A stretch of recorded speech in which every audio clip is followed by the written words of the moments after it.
DP7, Digital Performer version 7. DP7 is the current version of our flagship audio and MIDI sequencer, and I get to announce today brand new version 7.1. So you guys can all go online today and scoop all of the people that are coming to the show tomorrow. Major new features in 7.1, and it's a free update. If you go on DP7, you'll be able to download 7.1. Within the next week or so, we're right about ready to release it as a download. And what's going to be in 7.1? Well, we're doing a lot of work with track folders. You can now have your tracks in a folder and edit the actual folder. I'll show you these things. I'll tell you about it first, and then I'm going to show you. Insert chain presets. You can load in not just a single effect preset, but a chain of effects with a single operation. New trim tool for automation. And I'll show you what's going on here. Sometimes the words are bigger than, oh yeah, that's what this does. It makes sense right away. The new Tuner plug-in. New guitar amplifier models. We're finally getting around to helping out the guitar players out there. All kinds of new presets in DP7.1. Auto save feature. Auto check for updates. DP phone home. Digital Performer will check them. I'm sorry, it's the third demo and I'm starting to find the bad jokes here. Digital Performer will check automatically for updates, download them, and you'll always be staying current.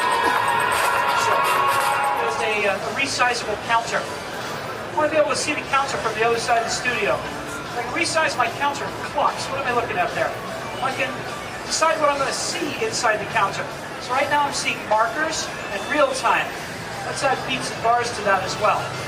So I can configure that counter to show me whatever I like. And the counter is showing me markers of the lyrics for the first verse. I position the cursor, so now when I flow those lyrics, they're going to start flowing at the next note after the cursor. There's the auto flow button. And click it, and these lyrics are flowed to the note. Right, now this word right here spans over 2 notes, so I just put a space in there and moves everything down. Okay, this word is a little punched up. Let's move that over. We can fine tune. We can set the lyric insert some volume, right? Volume automation, and I decide, well, gee, from here to here. What I'd really like to do is, let's look at my tool palette. This section that I just highlighted, let's bring that up in volume. A simple thing to do. This works on clip automation as well as track automation. And I'll go on and make a couple of changes in there. Right, again, we'll select a region. And we can scale up or down. See how that works? So new automation editing tools. So now we've checked our tuning. Now, of course, we want to plug the guitar into an amplifier. This is a new plugin for DP7, including DP7. This is the Custom 59 guitar amplifier. MOTU started something with DP6. We started doing convolution modeling of analog gear. When I did this demonstration last year, when I introduced DP version 6, I showed off something called the Masterworks Leveler. The Masterworks Leveler is a software model of the LA2A optical compressor. Actually, 4 different vintages, because that LA2A changed from year to year. What convolution modeling means is that you get a piece of hardware, the actual hardware.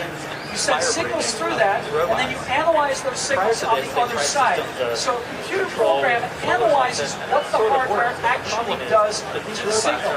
So we didn't just write a bunch of code and say, gee, that sounds like a guitar amplifier. We got a real Fender Bassman amplifier. We got a real Marshall JTM amplifier. We sent signals through these amps, analyzed those signals, and created software models of the real thing. So we can choose what type of input tube we're using, what type of preamp circuit we're using, what type of tone controls we're using.